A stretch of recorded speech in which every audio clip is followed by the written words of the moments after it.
This is Agriculture Today, and I'm Shelby Varner with the K-State Radio Network. The show starts with David Schemm, Kansas Farm Service Agency State Executive Director, as he discusses the Supplemental Disaster Relief Program and extended program deadlines. McKenzie Zimmerman with Kansas 4-H continues today's show as she highlights educational experiences with Kansas 4-H and how involvement in them has improved. Part of the Beef Cattle Institute's Cattle Chat podcast ends the show as Brad White, Bob Larson, Phillip Lancaster, Dustin Pendell, and Scott Fritz talk about balancing quantity and size of cattle. That and more is coming up ahead.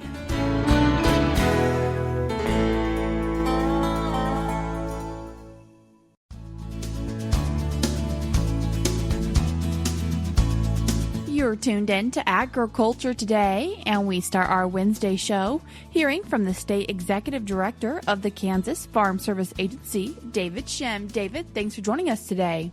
Good morning, Shelby. Had some great moistures here across the state this fall, and I have talked to some producers that are trying to wrap up some fall harvest, but I think for the most part, fall harvest is done, and so great time for that moisture.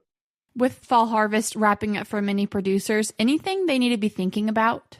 Absolutely. And talking, had the opportunity to engage. Currently, I'm attending the Kansas Association of Conservation Districts annual meeting, and had the opportunity to engage with some of the producers there, and loving the moisture. They've gotten the wheat in. Some of them had a little bit of challenges with the moisture or getting that fall crop off in time to be able to get their wheat in. But yeah, now we're coming into that fall/winter time of the year. December 15th is the normal reporting deadline for our fall seeded crops there. The big one obviously is wheat out there. But, just knowing with the government shutdown that has occurred, and that the administrator of FSA, Administrator Beam, has issued a waiver for late file penalties for our producers. So definitely encourage the producers to get in there. I know it's a short time frame here, as the 15th is coming up pretty quick to report those fall seeded acres, but try to get in there. But if they can't make it, there is an option out there, to be able to waive those possible late file penalties that can occur if they did get in there after that date.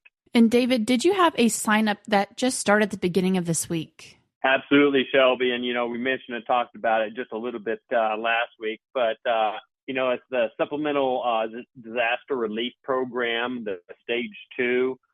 Many of our producers I know, in fact, Kansas had the most applications for Stage 1 across the nation, but this is the Stage 2. That sign-up has started this last Monday, as well as a milk loss program, and as well as an on-farm commodity loss program, storage program has also been announced. Sign-up started that. Those programs are all associated, Shelby, with disasters that affected producers in the state in 2023 and 2024. The Stage 2 of the SDRP, or Supplemental Disaster Program, is primarily focused upon those producers, again, that have shallow losses or possibly uninsured crops there, specialty crops. Definitely Kansas has its specialty crops out there with whether it's the vineyards out there or other apples, but there's a lot of specialty crops out there. The other one that a lot of times captures a lot of producers out there is our forage crops that they grow. A lot of times are a non-insured crop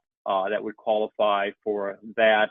But again, also it's the shallow loss program, as we chatted just a little bit here recently, Shelby, upon those producers who did not had a disaster, were affected by disaster in 2023. 2024, but didn't get enough of effect from the disaster to actually get an insurance indemnity. So this SDRP Stage 2 comes in there and helps those producers there for the shallow loss part of that program there. I will definitely encourage producers, get a hold of your local office, make an appointment, come in there and sign up. The great thing about it is that the FSA has worked with sister agency, RMA, crop insurance, to be able to pull a lot of that data that is needed to be able to figure out if the producer does have losses that they can receive an indemnity on from FSA. So it's pre-filled really helps us a lot there. But producer also, when they come in, definitely can be bringing in, some production that they've had for those years. So is this something that producers are going to receive a packet in the mail or just need to go into the office and get that process started? Just go into that office, get that process, get a hold of your office, make an appointment. Like I said, it's busy time for our offices this time of the year. So call up there, make an appointment. That way you don't have to wait if the office is busy. But our offices obviously are more than happy to help any of our producers walking in. Nothing's going to be mailed out on this. So again, encourage producers to get in there and talk with their local offices to see if they qualify for the program. Our offices are more than happy to help them. So, it's kind of comment that we always hear, Shelby, just got done, like we mentioned with that fall harvest. Well, acreage reporting season, fall season, and depending upon the area of the state, we know that, but whether it's fall or spring season crops, that acreage reporting is kind of like a harvest season for our offices out there as they get pretty busy.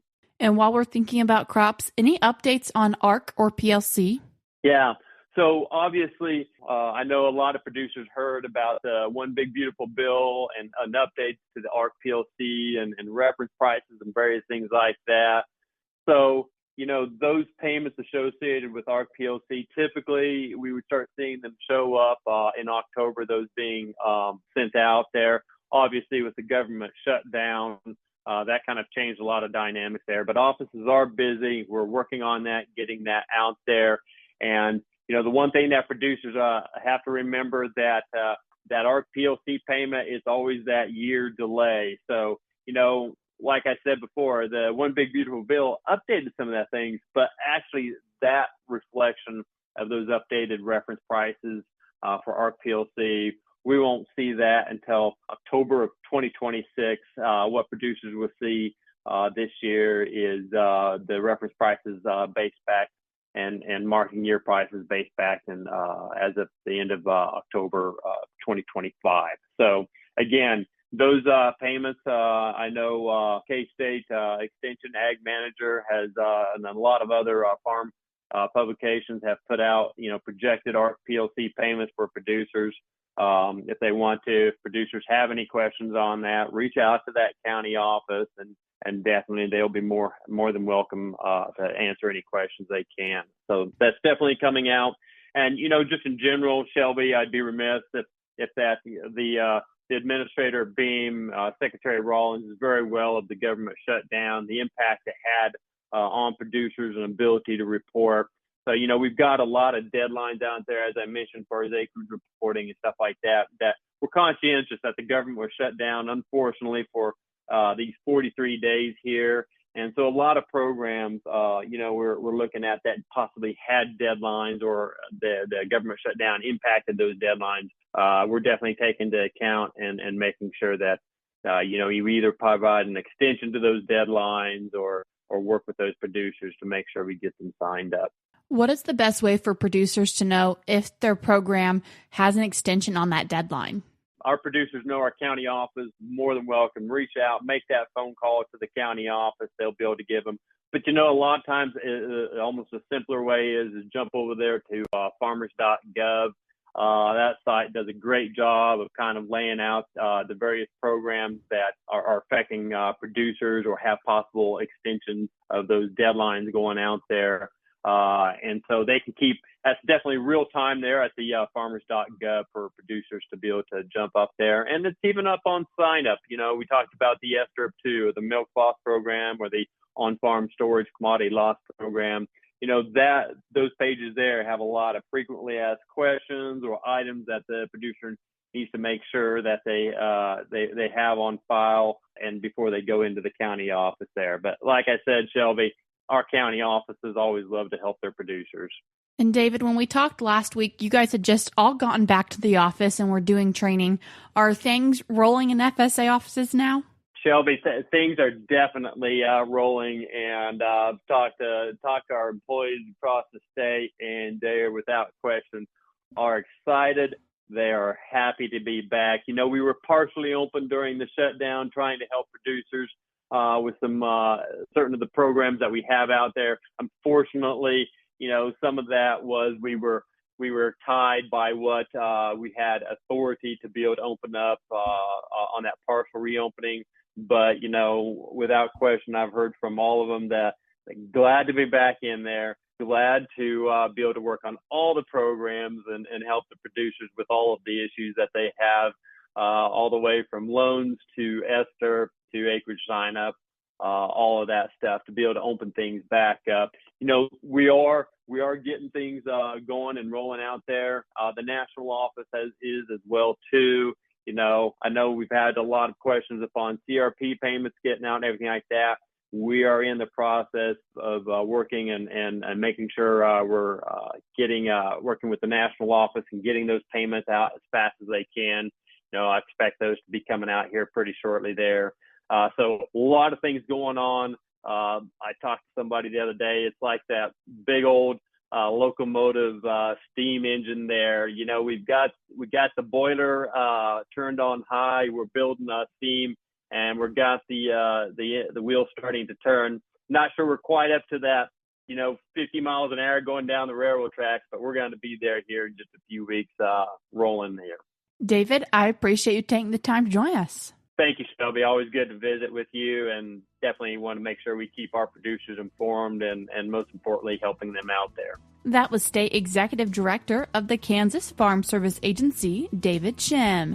As always, you can find more information about the Farm Service Agency at Farmers.gov or by visiting your local service center. We're cutting to a short break now, but we'll be right back.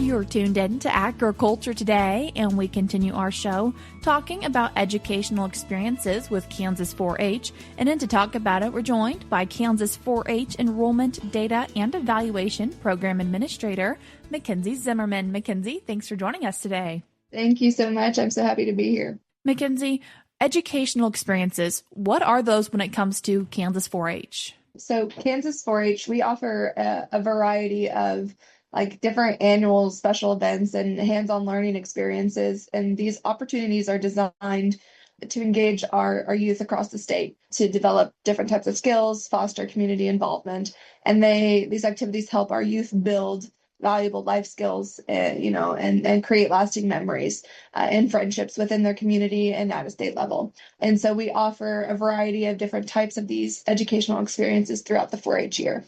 And one of them that takes place in August, the Livestock Sweepstakes. And what is that experience?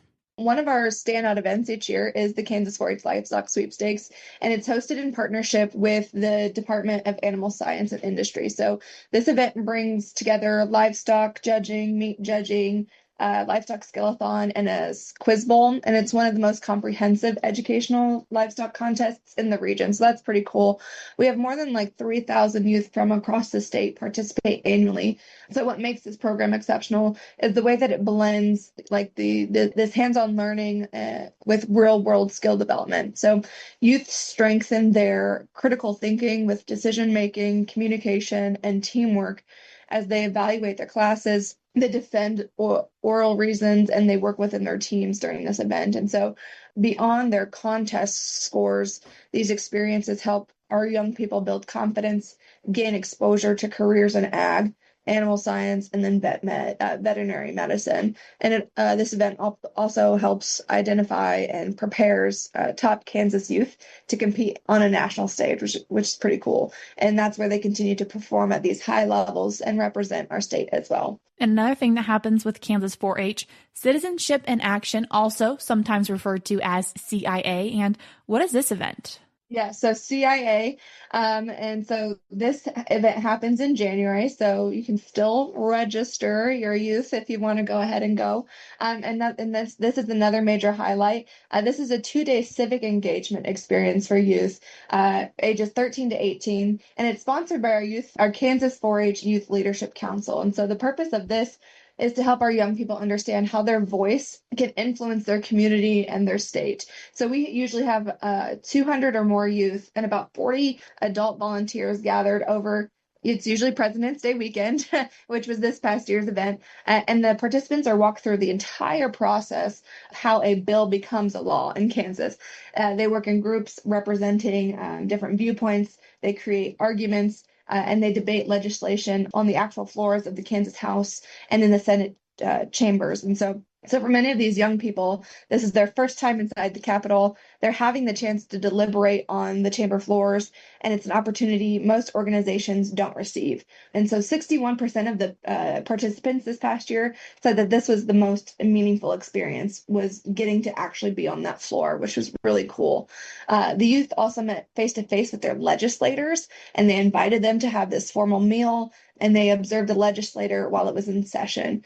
These interactions show our youth members that lawmakers are real people and they value our input, and which helps them build confidence in their own civic participation in their community, at their state level and maybe a national level. So some cool things about this is, when we asked them what they learned, the youth shared that the leadership that is built through this experience, stepping out of their comfort zone matters, and that they can make a difference by speaking with their representatives. So this program consistently sees high return rates, with about 87% of our youth stating that they want to attend again. It's always a very well attended event. So for programs like Citizenship in Action and Livestock Sweepstakes, is it Kansas 4-H listening to the youth, but then also trying to continue to create an educational and meaningful experience? Yeah, so we always do a program evaluation when it comes to these events, because we want to make sure that, our youth needs change. And we want to make sure that the event is catered towards them, but also make sure that the program that we deliver meets the youth development standards that are present in today's society. So constantly reevaluating the program. We do that every year with the person that oversees the event. So whether that's our regional specialist, someone within our state office, a program coordinator or administrator, working together to make sure that this event is positive for our youth while also make sure they have fun, and then also making sure that it hits those developmental milestones as well. And another thing that Kansas 4-H youth can experience and also serve as a bit of a project, shooting sports. Shooting sports. So Kansas 4-H shooting sports is one of our largest and most comprehensive statewide programs. So what sets this program apart is that safety and positive youth development are its top priorities. So shooting sports are used as tools for developing life skills, responsibility, goal setting, communication, and then emotional regulation. And then in Kansas, the need for updated volunteer training and stronger alignment with current youth development research has been a major focus the past few years. And then over the past 3 years, Kansas 4-H has made significant progress in this area, which is something that we are super proud of. And then we have seen such growth in this program over the past few years. So we've updated 222 shooting sport discipline leaders across the state. We've certified 356 new coaches teaching disciplines throughout multi-day workshops. And then when we look at the youth and what they're saying about this particular program and this project, 90% of our youth say that they learn new skills to help them find their purpose. 92% take greater responsibility for their actions. That specifically correlates with shooting sports project. 90% say they have better control of their emotions. And then we have 97% say that shooting sports lets them explore something that they care about. And so this project continuously grows every year. And we have a really wonderful and very passionate and dedicated group of people who provide a lot of their time and heart and blood, sweat, and tears to our Kansas 4-H shooting program. And these outcomes clearly demonstrate that this program is doing far more than teaching these technical skills. It's building resilience, instilling that sense of responsibility and confidence in our young people. McKenzie, you've shared a lot of data and statistics as we've talked today. So overall, when we look at these experiences and project, what are you seeing for Kansas 4-H? I'm going to kind of sum that up. We did a 10-year data analysis trend report. What that looked like, we covered from 2015 to 2025. So this work aligned data between 3 major systems that we have. And because Kansas 4-H has expanded far beyond like traditional clubs into like things like school enrichment and day camps and spin clubs and, these short-term learning experiences, this analysis was really essential for understanding like our actual statewide reach and where we were, where we are, and where we need to go. So what we really found was overall, our youth engagement increased 21% over the decade, going from roughly around 88,000 youth to more than 106,000 youth when it comes to engagement. And that was really telling for us. And that's really, really cool. Our non-traditional programming grew 34%, especially around the areas like school enrichment and camp-based programs. So school enrichment is when our agents and our staff and our program assistants go into the schools and do that programming. And then camp-based programs, that could be like a day camp where the kids like spend half a day doing an activity. That could be an overnight camp. So those are just examples of what that looks like. Traditional community club enrollment. So that is I am in this club in this county. That stayed stable throughout the decade, around 17,000 youth each year. And then our volunteer numbers, which dropped during the pandemic, which makes sense, have fully rebounded and now exceeded pre-pandemic levels. And that's something that we are very, very proud of. Our program would not be the program that it is without our volunteers. And so we always want to honor our volunteers and respect them and make sure that we provide them with what they need. So knowing that we've exceeded those numbers is pretty cool to see. And then, so this shows us that, Kansas 4-H is steadily growing, reaching new audiences, while maintaining, this strong community-based programming. So it's just really cool to see how we've grown over the years, even with some hiccups, COVID. So. If there is youth that is interested, or maybe an adult who's interested in being an adult volunteer, how can they go about finding more information on how to get enrolled? There's a few ways. My first suggestion is reach out to your local extension office. They're going to give you everything that you need to know. So you can Google. That's probably the best thing you do. Extension office in my town or something along those lines. If not, you can always go to kansas4h.org, and we have a whole list of the local extension offices in the state. Or you can always call the state 4-H office, 785-532-5800, and we can direct you to where you need to go. Regardless of how you contact us, we will put you in the right direction, whether you want to volunteer or you want to get involved in some way or you want to get your kiddos involved in the program. McKenzie, I appreciate you taking the time to join us today. Thank you so much. I appreciate your time as well. That was Kansas 4-H Enrollment, Data, and Evaluation Program Administrator McKenzie Zimmerman.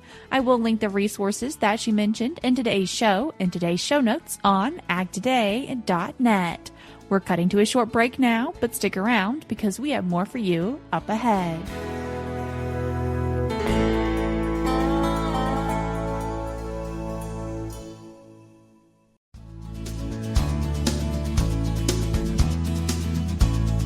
You're tuned back into Agriculture Today, and we conclude our Wednesday show with part of a Beef Cattle Institute Cattle Chat podcast with Brad White, Bob Larson, Dustin Pendell, Phillip Lancaster, and Scott Fritz. Maybe it's not weaning weight we should worry about, it's sale weight, and what has sale weight done over that period. And it's a little bit harder to track on individual operations, but maybe you wean them earlier and feed them for 2 or 3 months. I'm going to throw out maybe we should be a lot smaller and lower milk production because that is less nutrient demands because our grass, the calories per bite is the same now as it was 100 years ago. And so by increasing cow size, she does take more bites, but is that enough to really offset that? So maybe we need to bring cow size and milk production down. I think that's a reasonable thing we should look at. On the flip side, what about having bigger cows with more milk? So grass isn't changing, but we have access to byproduct feeds that are, pretty compatible with grass.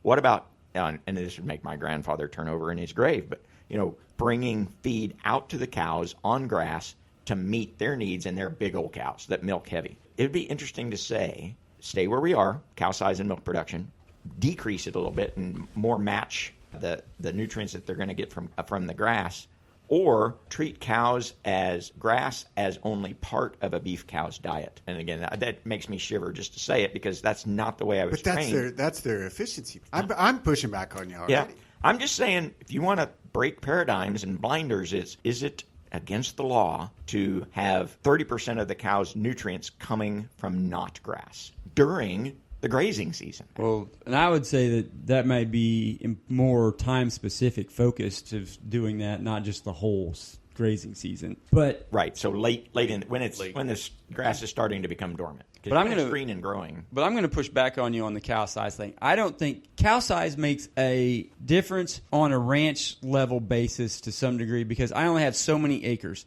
The smaller the cow, the more number of cows I can get on the ranch. I don't think it makes much of a difference at all in the efficiency of individual cows, unless you're doing some type of terminal cross where the calf growth potential doesn't decrease too. And you're saying either way I do it, smaller cows, more of them on my acreage, or fewer bigger cows on my acreage, either way could be equally efficient? On an individual cow basis. No, for my ranch. For the ranch, no, there's a difference, because if I can't get the added weaning weight for bigger cows, I'm not getting as many pounds of calf off my ranch. Because there's fewer calves. Because there's fewer calves. But what if I maintain ownership on these calves clear past, so that they're 1,000 pounds? So if I got big, growthy calves that are going to perform well in a yard, then yes, maybe that is one of the options I need to think about versus selling at weaning like I've been doing for the last 30, 40 years or whatever, so that I'm capturing the value of my big, growthy calves. Because the nutrition that I have on my ranch is limiting their growth potential. I almost bet that's why we haven't seen the increase in weaning weights over the last 20 years. The grass is still similar, but those calves have the genetic potential, because when they get to the feed yard and nutrition is not a limiting factor. Yeah, they go like crazy. Yeah, they go crazy. So, Scott, where do you weigh in on the small cow, big cow? I see both sides. I don't know. My gut, it feels like it would be easier to add final pounds of calf sold at the end of the year by adding more calves than adding pounds per calf. Mm-hmm. That's my gut. So you're going with... I'm going small. More smaller cows. And then we still have to realize, while we have a segmented industry, those are all going to go to the feed yard and still need to finish just like everybody else. Dustin, do you have a thought on? Kind of, I guess my initial was, this probably also, Phillip said this, but it's operation specific. It comes back to resources, grass, et cetera. But I liked Scott's comment there at the end about probably, smaller cows, more animals. Once again, that was part of the Beef Cattle Institute's Cattle Chat podcast with Dustin Pendell, Brad White, Bob Larson, Phillip Lancaster, and Scott Fritz. You can hear the full podcast episode by going to ksubci.org. That's all we have for you today on Agriculture Today, and we will be back with you on Monday, December 1st, as we won't have a show for you on November 27th or 28th for Thanksgiving.